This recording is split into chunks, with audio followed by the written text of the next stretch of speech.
Hi, and welcome to Axelbank Reports History and Today.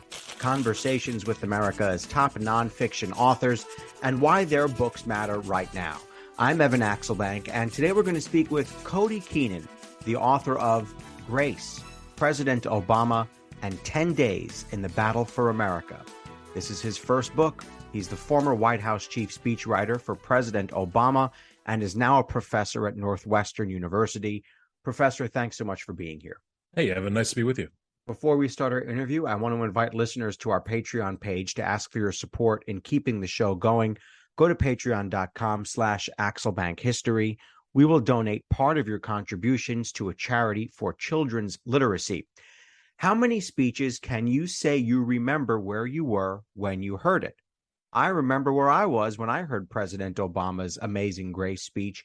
I was at my desk at work as a news reporter, and I remember being in awe as the president fell silent for what felt like an eternity, and then began singing the hymn that I've heard on so many somber occasions. I immediately knew that I would remember this speech forever. Cody Keenan, you wrote the 40-minute speech along with President Obama, which you make clear in the book. He gets plenty of credit for it. But you described the countless hours that you spent working on it, day and night, for several days and nights. First of all, what is it like when the president of the United States is depending on a talented but ordinary man for something so important? Well, to really underscore what you said, he deserves most of the credit for it, for real. And you know, when the National Archives are put in the library, people will be able to look and see what he wrote on that speech longhand.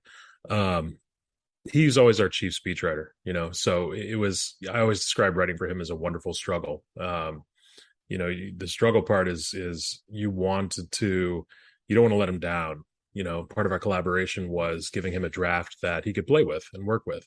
But we'd always aim a little bit higher than that. And then the great part is, you know, we knew that he would be there to take it to a higher place if we couldn't. So it's a lot of pressure. You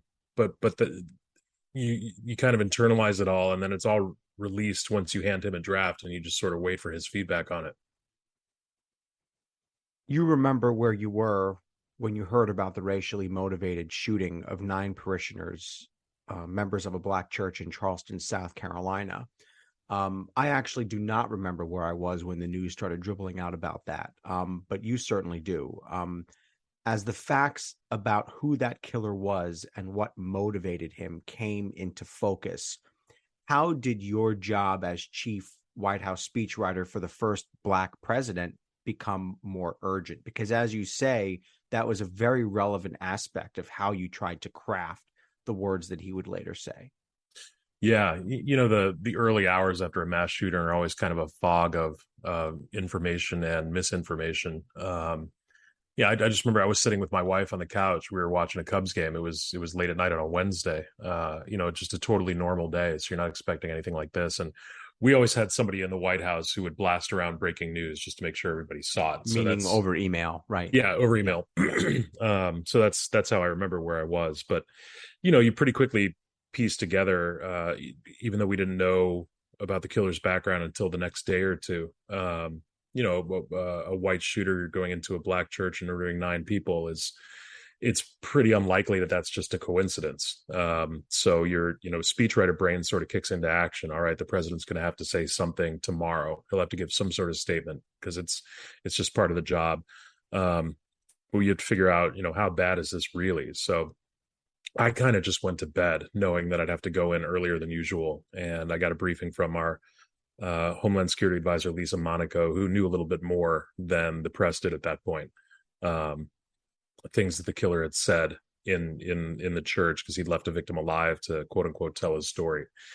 And, you know, once police caught up to him later that day and FBI went and interviewed him there, you start to learn that, you know, this guy self-radicalized on the internet into a white supremacist and was obsessed with Confederate iconography. So, and admitted he wanted to start a race war. So at that point, it's real. And then, you know, to get back to your question, you're thinking about what does the first Black president have to say about something like this? And how does he do it in a way that both speaks to, you know, what a Black audience, what a mainstream audience wants to hear, but also you do have to at least consider trying to avoid inflaming the situation. So there was always sort of a delicate tightrope for him to walk. Sadly, if a president spoke about every shooting in America, or even every mass shooting in America, there are several every day. If you look at the strict guidelines for it, the president would never stop speaking. So where is the bar that the White House places on when it's time to talk and when you just have to go on, sadly, with your daily life in the White House? Yeah, I remember. I don't remember which one it was, but there was one day he spoke after mass shooting, and another one happened right afterwards. So that would become the entire job. There, in terms of a bar, there was no hard and fast rule. We didn't write anything down saying that something rises to it. You just sort of know it when you see it. And that's not to minimize the ones he didn't speak after, but there are some that just rise to a new level of horror. Whether it was, in Tucson, a sitting congresswoman was shot. In Newtown, 20 little kids are murdered in their classroom. Charleston, obviously, shootings on military bases. Dallas later in 2016. There are just ones that the president's going to have to speak afterward. It's hard to believe. I can't believe it's been 7 years. I feel like President Obama just left office, and we're now two presidents, down the line from him. Remind us, how was the administration going on June 17th, 2015? What was it like working at that point? What was the White House focused on? And had the president kind of done what many presidents do, which is grow into the job after what at that point was 6 years on the job? Yeah. By that point, we certainly felt like we had a wind in our sails, which had been a long time coming. He walked into office with the economy on fire, and that took the first term to put out. And even, it's pretty rare that someone runs for re-election with unemployment up around 8%, I think, and still wins. But by then, economic indicators were largely returning back to normal. The Affordable Care Act was really kind of getting more and more entrenched and covering more and more people. And he was working on, I don't think they were public in June 2015, a couple forward-facing initiatives. Ben Rhodes was shuttling around trying to broker a deal with Cuba to open up Cuba. The president was putting pressure on China and India to come to the table for the Paris Agreement. People were working on the Iran nuclear deal, which I think we announced the very next week. So there were some big things happening behind the scenes in the White House that people didn't know about yet. And, then this week happens, and I'm sure we'll get to the Supreme Court decisions, but sort of propelled things forward in a really big way. You left this towards the end of the book, if not the end of the book, I think, which is that President Trump had announced, or then ordinary guy President Trump had announced the day before that he was going to be running for president. And he had that scene with the escalator where he came down and there were people cheering him on, although I think there's some dispute about whether they were genuine supporters or paid actors.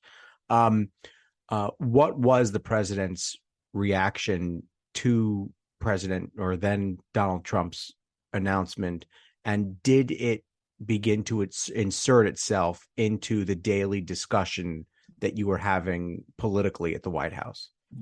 If he had a reaction to the announcement, I didn't know about it. I think it's safe to say that at the time, most people still treated him like a clown and a carnival barker who'd do anything for attention.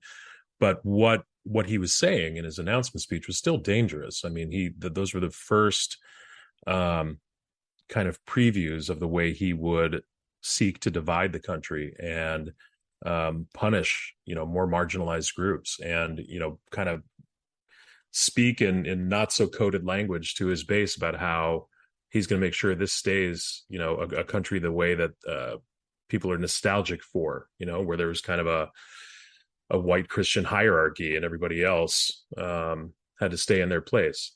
And, I think it would be a real stretch to say that the killing the next day was related to that. I mean, it was pretty clear the shooter had been canvassing this church and been thinking about these things for a long time. But, one of the pernicious things about Donald Trump's rhetoric, both on the campaign trail and in office, is he created kind of a permission structure for people to engage in political violence, for, some of the baser elements of society to crawl out from under these rocks. And, it's probably just a weird coincidence that he announced president for the day before, but all the same, it's a part of those 10 days. I have read many, an embarrassing number of memoirs from people's times working for presidents and first ladies and all the rest. This is a marvelous book, and there's marvelous detail in the book, and I really just enjoyed the front row seat that you gave to really just an incredible number of tidbits and scenes that I haven't seen in any other book about President Obama. And I think I've got somewhere around maybe eight or 10 sitting there right now. So it was a wonderful book. I'm curious, uh, what were your sources for this? Did you rely on notes that you were taking in the moment, or did you have to go back and piece things together using either other memoirs and looking at YouTube videos, or did you have a running list of what was happening? Yeah. Thank you for saying that, by the way. We were told very early in the White House not to keep notes, not to keep a journal, because anything you create is now public property and therefore subpoenable. When I sat down to write the book, I really wished I'd ignored that advice and kept detailed notes, because it would have made my job a lot easier. But yeah, there was a lot of YouTube. Fortunately, all the president's speeches are available online. I could go back to those. And photos. I took a lot of photos in the White House and keep a meticulously organized photo library on my computer. So I could go back to certain days to see what I was wearing and what the president was wearing for details like that. But beyond that, it was just kind of intense research, putting things together. I interviewed a lot of people. You did. And people you worked with. Do you remember this moment? I do, and I helped the president with the first volume of his memoirs. Again, he wrote those, not me, but I interviewed a lot of people for him for that. And I would take advantage of that to say, you know what, I'm going to write my own book after I leave here. So I have a few questions for you. And you even had it down to the granular detail of what it was like to meet people in the hallway and how you like raised your eyebrows at one another. I thought it was fascinating that your way to get into the Oval Office was just raising your eyebrows at one of the assistants at the door. Yeah, that I remember well. Yeah, I bet, right? I had to go up there too many times, but Ferial, the president's assistant who sat closest to the Oval, was, she's just one of the world's greatest sweethearts. And so I just kind of stick my head through the door and raise my eyebrows at her to see if it was okay to go in. And she would either smile or she would shake her head. And that was our little shorthand. I thought it was fascinating that many people involved in the administration pledged to serve the full 2 terms.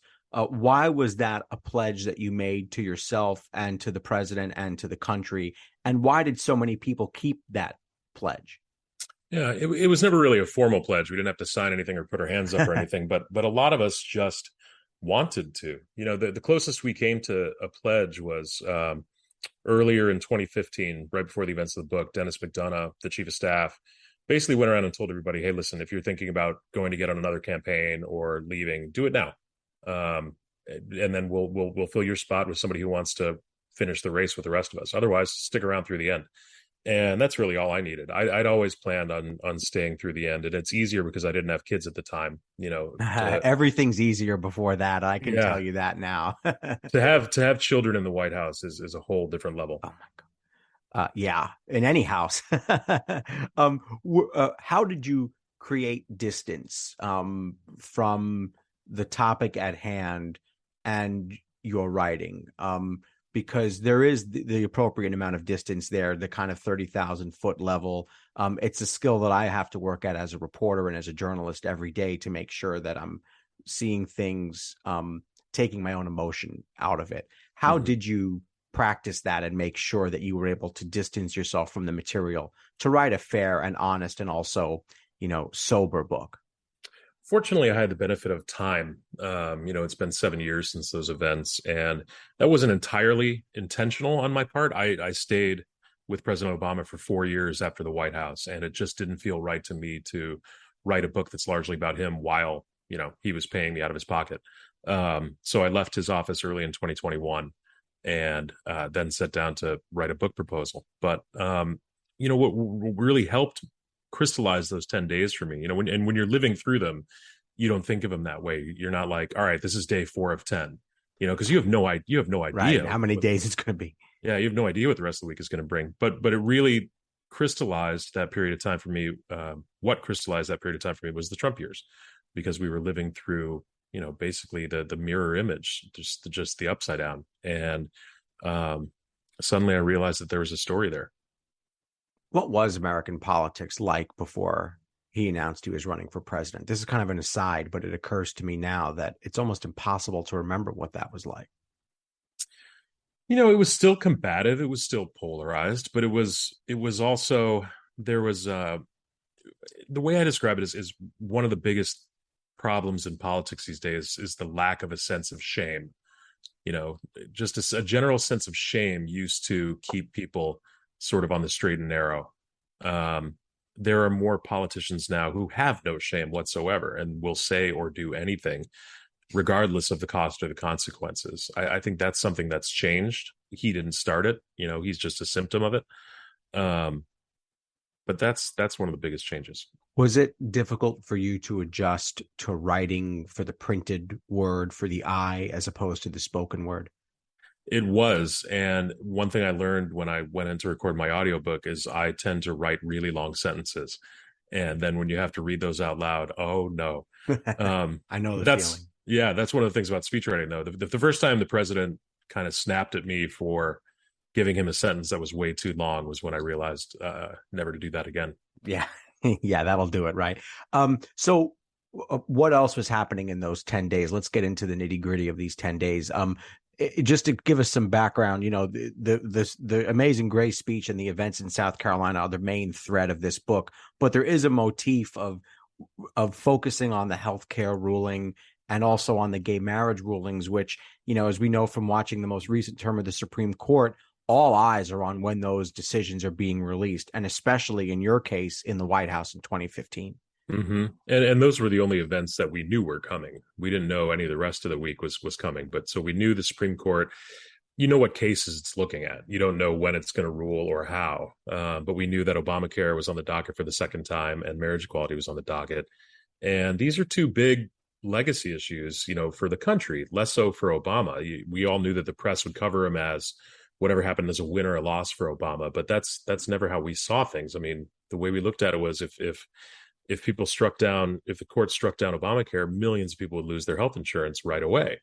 If the court did not find a right to marriage equality, millions of Americans would be basically deemed second-class citizens and told, your love isn't valid like the rest of ours is. And that's constantly in your mind. So, my team and I had a great team of speechwriters. We had to set out to write different remarks for basically every outcome. What if the court struck down Obamacare? What if the court didn't find a right to marriage equality? Those were really depressing speeches to write. Because you had to be ready. You didn't get a chance to even. I think you couldn't even bring yourself to write everything, right? We did. It was a real drag. I don't think we didn't have it super polished. It would have needed another, kind of coat of varnish that morning. But the president never read them. That was his thing. He would not read the ones in case of emergency. So we had to prepare all those and have them ready because you didn't know what day these decisions would come down, and you don't want to keep the press corps waiting. And then, then the shooting happens and kind of upends everything. One of the pivotal moments of the week had nothing to do with us. It was the families down in Charleston, the families of the victims.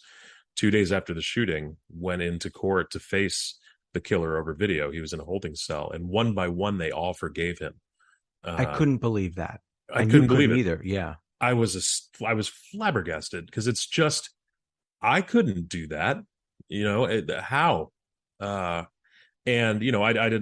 I didn't know at the time that, that's really grace and forgiveness are tenets of the AME church. And just look, I was raised Episcopalian. We all know, forgive us our trespasses. We forgive those who trespass against us, but you don't think about it in terms of murder.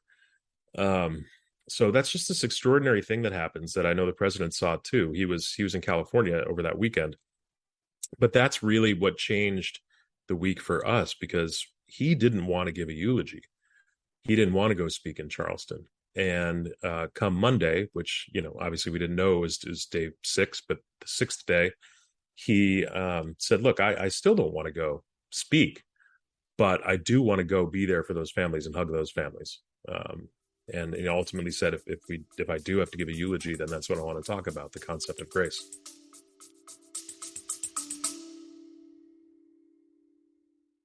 baking from our childhoods just sticks in the memory, doesn't it? We never set off on holiday without piles of Tupperware. And there'd always be Bakewell slice, flapjacks, and tray baked scones in the boot. Do you not do that, Lisa? No.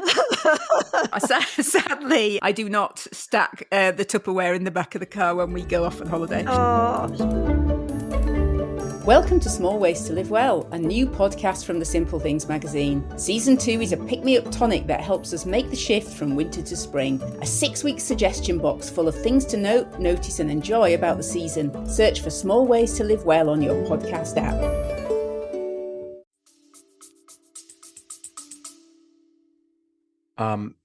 You then take some swings at it, a lot of swings at it. And it's really a lot of...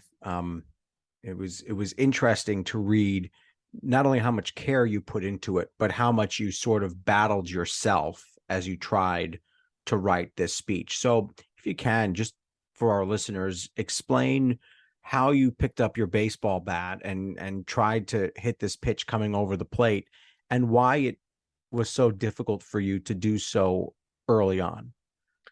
You know, whenever there's a speech I'm nervous about, and I was nervous about most speeches that dealt with race. I would try to talk to the president on the front end and get as much out of him as I could. And he just wasn't very forthcoming on this one. And I don't blame him. You know, we'd written a ton of eulogies. And this one hit home in a way that I couldn't really imagine. I always say that one of the most important things about speech writing is having a sense of empathy, being able to, you know, put yourself in your audience's shoes and walk around for a while. And even then, that doesn't mean you're right.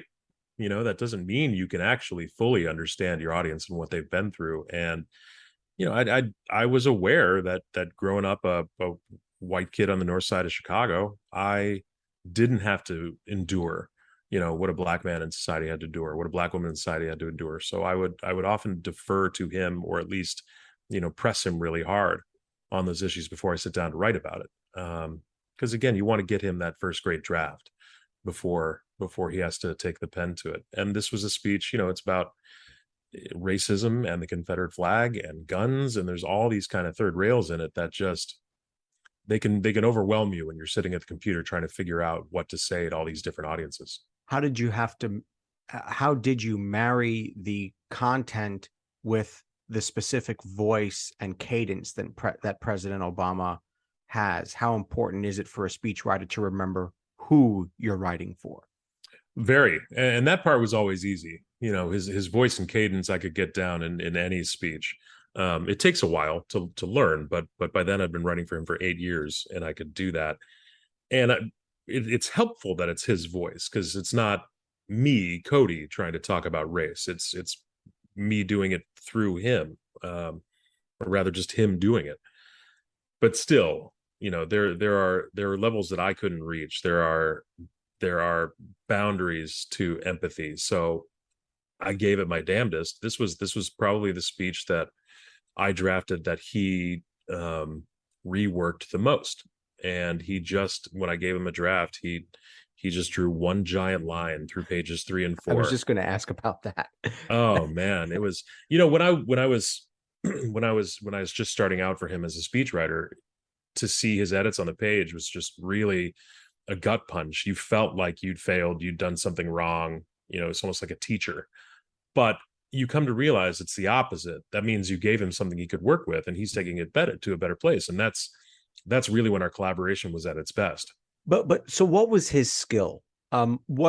When you boil it down, I mean, it was almost like when I was reading you describe these edits that he was making, it was as if he was like you talk about a photographic memory. It was like he was a photographic writer. He could just look at something and understand that it was okay, but not quite there. But what is that skill when you try to put your arms around what that skill is, and how it's developed? What exactly was he good at? That's exactly right. He was good at structure and logic, to the point where he could look at a speech you'd give him, see it as a whole, almost as a piece of sheet music, and go in and insert, new lyrics or a bridge, or, you know, in my case on the Charleston speech, an entirely new back half. He just had that skill to see the entire speech as one coherent story. And if the story didn't make sense, he would hop in and make it make sense. So there are always critics of a president, no matter who the president is, from Joe Biden to Donald Trump to Barack Obama to Bill Clinton, George W. Bush, who say, well, of course he gave a good speech. He has great speech writers. But in this case, you're saying the speech giver was the key person in the development process. One thing I think the book will make extremely clear is that we all thought that way, that I constantly thought that I wasn't qualified to be there. We all had both a form of imposter syndrome, but also the knowledge that the president was most of the time a better speechwriter than us. On policy speeches or a daily message speech, he might not do a lot of work on it, but when it really mattered for a speech like this, he would dive into it. He would call it the muse hitting. The muse would hit and he'd start writing. But, I agonized over this speech for 4 days. I also pushed it to the side a lot to procrastinate by working on the healthcare and marriage equality speeches. But I gave it to him, at 5:30 on a Thursday, and over 4 hours, he rewrote the back half. And it's just one of those things where you wonder, where does this come from? And he said he was inspired. He was moved. He took, I had the lyrics to Amazing Grace halfway through the speech, and not even the lyrics, just the phrase. And from then on, he cut it all out, and he used the lyrics to Amazing Grace to build the structure for the back half of the speech, to really build a new movement of music. And then when you watch him go into what it really amounts to a Black church service on national television, he preached, and then he took the country to a higher place. Is there a specific back and forth you remember having with him that you want to recount here and say, hey, this is what I gave him, and this is what he gave back to me? And I just thought, wow, that was a great point that he made, or a great way to say that. Yeah, for the Charleston speech, it was the night before the speech, and generally for a speech that we knew the country and parts of the world would be watching, I try to get him something maybe 3 days out, just to give him time. But sometimes being jammed on a speech, sometimes having a quick deadline actually removes thinking from the equation, and you just write and you just feel it. And so I think that's what he did that night. And he called me back to the White House around 10 p.m. So I went in. I was so nervous as you were on your way in the book. I was like, oh God, this would be a long way to get there, I'll tell you. Yeah, I don't want to give too much away. No. Yeah. He brought me back in there into the residence, and he was dressed casually and sat me down and walked me through what he did. And then we had a nice moment that I needed as somebody who, in that moment, I felt pretty worthless, like I'd let him down in a profound way. But he has an extraordinary way of, he doesn't dispense compliments freely. It's very rare. I think he only told me he was proud of me twice, ever. And I think the highest compliment you could get on a speech was, I think that was pretty good. I could hear him say that. But that night when I needed it most, he was there with something that I needed to hear. So as you draft this speech, and as you get closer and closer to the day of the eulogy, how were you taking the facts on the ground? Because one of the things is that the speech is filled with wonderful anecdotes about many of the victims, and you really get a sense of who those people are. So how were you taking the real world events that were coming in from news reports and infusing them into this document? It's such a terrible fact of life, but by that point, we'd given our assistant basically a research template after a mass shooting for things we wanted to know about people's lives. Just the fact that you have to say that out loud, that's a real thing you had to do, is absurd. But it shouldn't be part of her job description, but she would kind of snap into action after a mass shooting and start finding wonderful little vignettes for us. Because, the first part of eulogy, you want to remind people who these people were. And then in the second half, you want to tell people what are our obligations and responsibilities now that these people are gone. But she, the Tucson eulogy in particular, we had all these great little vignettes about people up front, that ideally you when you do this, you want people to say, I wish I knew that person. How did he become the victims in a way that no other president could? Well, the obvious answer for Charleston is that he was Black. and he understood, hatred.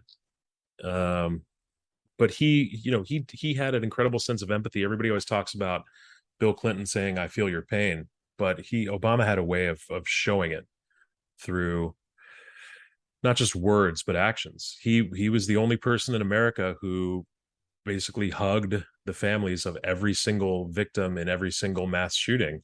In Newtown, I was with him when he spent 3 hours before the speech, going from classroom to classroom, meeting with each family. He sat and played with a bunch of little kids who were all, little kids, 2, 3, 4, who were dressed up in dresses and little suits, who were too young to understand where their brother and sister had gone.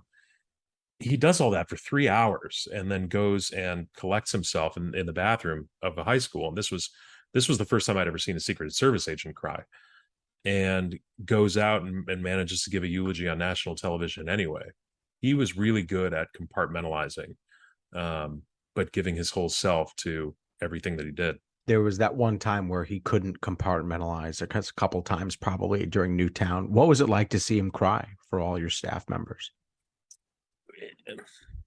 No one's ever asked me that before. The first word I thought of was, it was a relief to see that he was going through what we were. Everybody expects the president to stand up and be tough, but I prefer it when I know that, the president of the United States is a human being. And I remember John Favreau and I took him a draft statement that morning, and he crossed out one paragraph and just said it's too raw. I wouldn't be able to get through that. Yeah. And even without that, he stood up at that podium and, cried in front of the press corps. And the reason I think it resonated with so many people, well, the proof of it is on the White House YouTube channel. That was the second most watched video for years after the night of the Bin Laden raid. I think people went just to see him feel what they did. And, again, I wasn't a parent at the time. I am now, but I'm sure that hit parents in a much more profound way, the Newtown shooting, than the rest of us. And I think for parents to see him going through that, you can be a tough guy and a resolute guy and shed a tear every once in a while when it's warranted. I'm crying. I'm actually tearing up thinking about Newtown right now. One of the theories you talk about in the book is that it's the job not only of a speechwriter to find the words, but to find the silences. Why did that become a mantra that your speechwriting team used throughout his presidency, but particularly for this speech? It's something that had never occurred to me. And when you're a speechwriter, you're trying to, well, maybe I shouldn't speak for all speechwriters, but I would constantly try to cram everything into a speech. And I knew how to, I could build a pretty good crowd pleasing moment or a quiet moment to almost, bring people to tears. But for a big policy speech like the State of the Union address, you just try to cram everything in there and pack it in. And early in 2015, I took him a draft of the State of the Union address 8 days early, which was a new record for us. And he said, everything's in here. Every sentence says something. Every word means something. And I was like, that's great, man. That's what a State of the Union address is supposed to do. And he goes, no. I need some quiet moments. I don't want everything at a 10. I need some 7s. I need some 4s. And I wasn't really picking up what he was putting down because I hadn't been sleeping before getting him that draft. Obviously now I get it, but he looks at me and goes, and he's eating lunch too, so he's putting chicken in his mouth, and he goes, you listen to Miles Davis? And I'm just like, what is he talking about? And he walked me through the notes you don't play.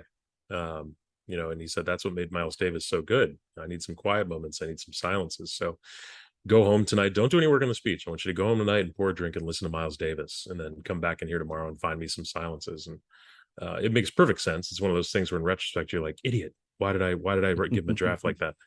But it's actually, I kind of turned it into advice for my entire life, which is not how he meant it. But, especially having a daughter now, our calendars get so full, and I actually try to find the silences by cramming them in there.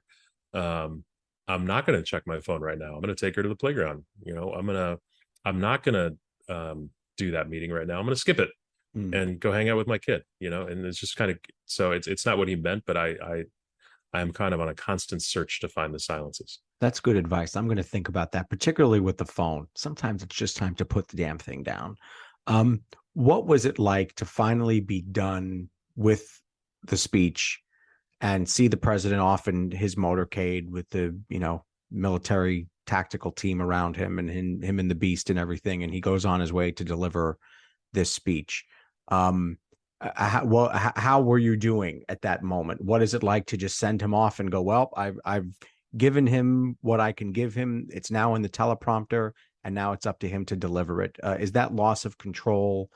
How do you handle that loss of control? That loss of control was bliss every time, because you've not my problem. Yeah, your problem, Mr. President. We would twist ourselves into knots of, self-loathing for days trying to get a speech just right. And in this case, I pulled 2 all-nighters that week, and we'd already been through the euphoria of Obamacare being upheld the day before, and then the outright joy of marriage equality that morning.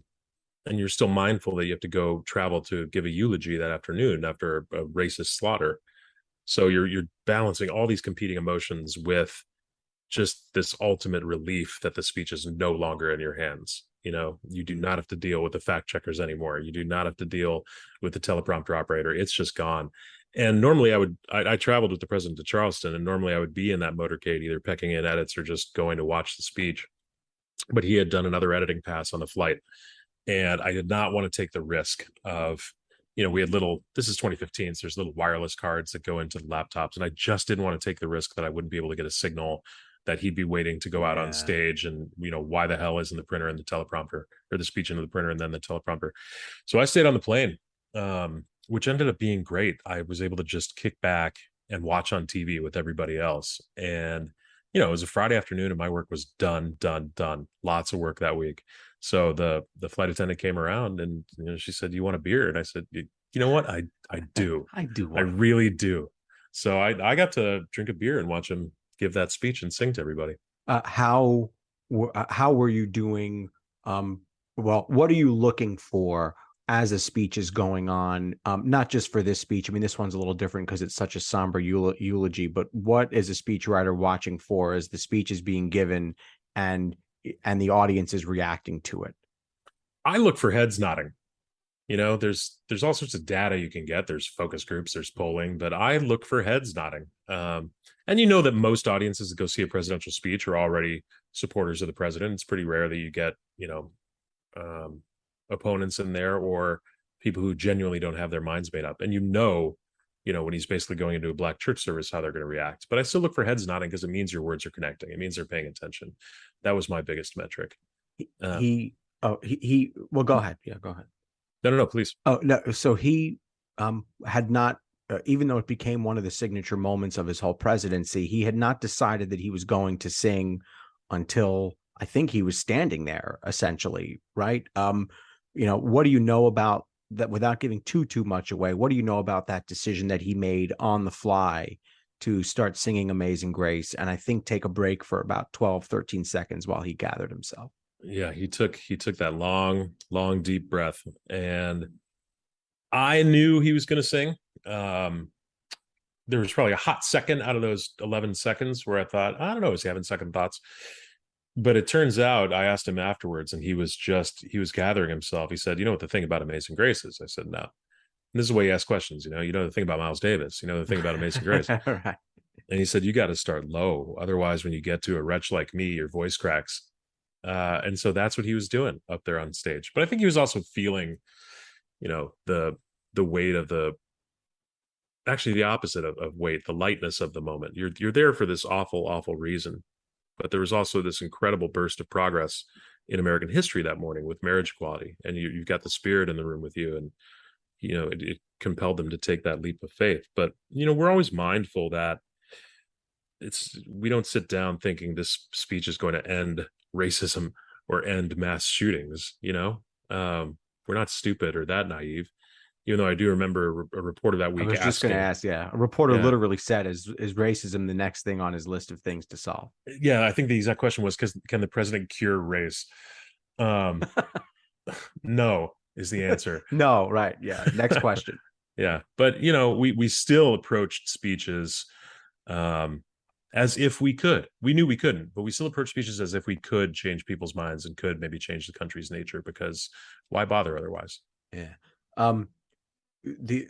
Even after he sang, I thought there was another signature moment, and there was only about 15 seconds or 20 seconds after Amazing Grace had finished, and was accompanied, by the way, with that beautiful music that was played at the church, and everyone was standing. It was really a marvelous, marvelous moment. But there's another moment where he says the United States of America, and he emphasizes the word united. How important is it to have a president understand, as he put it in 2004, there aren't red states and blue states, there are just states? I think it's really important. And it's true, we're all, which I realize what I just said sounds unbearably naive, but states are purple, within states, people are of all sorts of different backgrounds. So it's important that you have a president who knows it. I always groan really hard when, someone will say, did the president fail to unite the country? I mean, what a childish question to ask. What a childish thing to expect of our leaders. Did Joe Biden fail in his promise to unify America? I mean, America's never been unified. It doesn't mean everyone's suddenly going to think and believe the same thing, and 100% of people are going to vote the same way. Like, that's just not what this country is or should be. But you still want somebody who's going to give it their best, not even their best to unify the entire country, but to at least remind people that we have a common story, that there are common values and ideals and aspirations that bind this country together. We are not founded on one particular race or religion or creed. We're this wonderful melting pot. And what makes America great is that America, the instruction manual we've been given, kind of gives us this directive and this toolbox to change, hopefully for the better. What did he say after the speech? He was in good spirits, mindful of why he was there. And again, he met with all the families of the victims before and after the speech, but he was in, the country had come a long way in just a couple of days. And again, those, it sounds like just a couple of days. That's why I wrote into his marriage equality speech that morning that, this was the work of decades. Progress in this country comes through persistent effort over decades by committed citizens. But sometimes there are days like this when justice comes down like a thunderbolt. And so he was a little tired, but he was kind of filled with the spirit, as he might be, and he was relieved that the speech was behind him. I thought it was so funny, the 10 days after you wrote this speech and or helped write this speech, and the 10 days ends with you sleeping right through a giant party. What was the mood like when you got back to the White House, and why did you just say, I can't do it, guys, you go on without me? Yeah, I mean, people in my generation, and certainly in the White House, were still euphoric over the marriage equality decision. We had friends on staff who proposed to their partners that night because they suddenly could.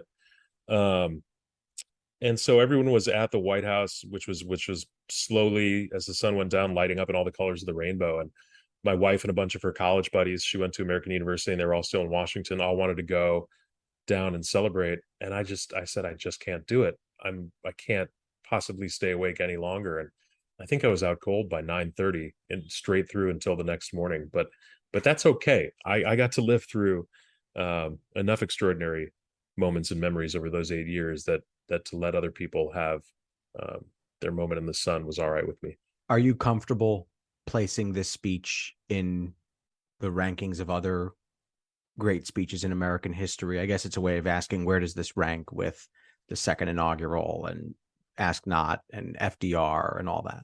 You can do that. I'll never play that game. I'll never play that game. Favorite souvenir from the White House? Is it a memory, or is there something that you brought with you from your time there? There are two. On our wedding day, the president invited my wife and I and our wedding party and our families to the White House. We got to spend some time with him and in the Rose Garden. And that's a good one. Dispense some advice. We have a great Pete Souza photo of everybody all together on the colonnade. or in the steps heading up to the Oval Office. And the second is when the world champion Chicago Cubs came to the White House. They brought me a jersey that said Keenan 44, and they all signed it. And I've got that framed and hanging over my desk. That is a good one. Both of those are very, very good. The cover is like the ultimate. I love the fact that it's Lincoln, and I'm showing it to him over our Zoom call. It's Lincoln and it's President Obama, and then the back and then the back of your head. This had to have been, when you saw this has got to be the cover of my book, right? Yeah, there was no question. Pete Souza is a genius. Pete Souza is a genius. And that's the way I like to think about our relationship too, the president and I. You know, I mean, obviously we live in times where everybody knows everything about everybody else, but hypothetically, a speechwriter should not be seen or heard. So for the cover of the book, just to feature the back of my head looking down and writing is kind of the way I'd like to be remembered. I will tell you that I'm going to remember you for a couple of reasons, but one of them is the way you named your daughter and the way you disclosed it at the end. Grace. Yeah, she it's kind of a chicken and the egg thing with the book and Gracie, because they were both being hatched at the same time, but they're both named after the concept. You know, it was 2020. My wife and I moved to New York just 2 months before the pandemic hit, obviously not knowing it was coming.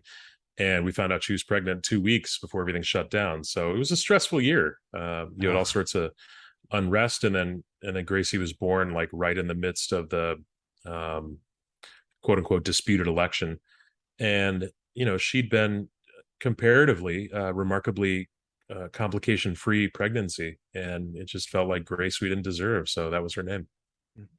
How have you used the lesson that you and President Obama wrote to take grace with you and go about your daily life, not just in naming your daughter, but in how you go out into society every day? Yeah, it's you know, when Gracie is drawing on something with crayons that she shouldn't be, I practice grace.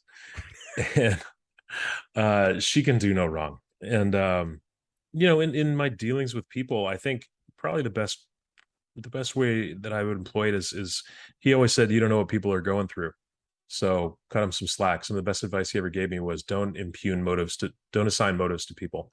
And I thought that was kind of quietly profound. You know, you don't know why people are doing what they're doing. So just try to give people the benefit of the doubt when it's warranted. And the 9 victims that day, we should say a word about their memory. How do we make sure that we never forget what happened? That's a real challenge. I mean, that's the work of democracy. Obviously, a eulogy, like I said, isn't going to stop all mass shootings, but boy, at some point we need to care enough to do something about it, and just try to prevent 1 or 2. You know, if that killer hadn't been able to get a gun, those people might still be alive. Tell us about your work right now. You're working as a professor and also at Fenway Strategies. Just tell us about what you're up to these days. I teach speechwriting at Northwestern University, my alma mater. So I'm kind of training the next generation of speechwriters and letting them loose on the world. And nothing makes me happier than one of them gets a speechwriting job somewhere. It just makes me so happy. It's my proof that it works. And I am a partner at Fenway Strategies. We're a speechwriting firm.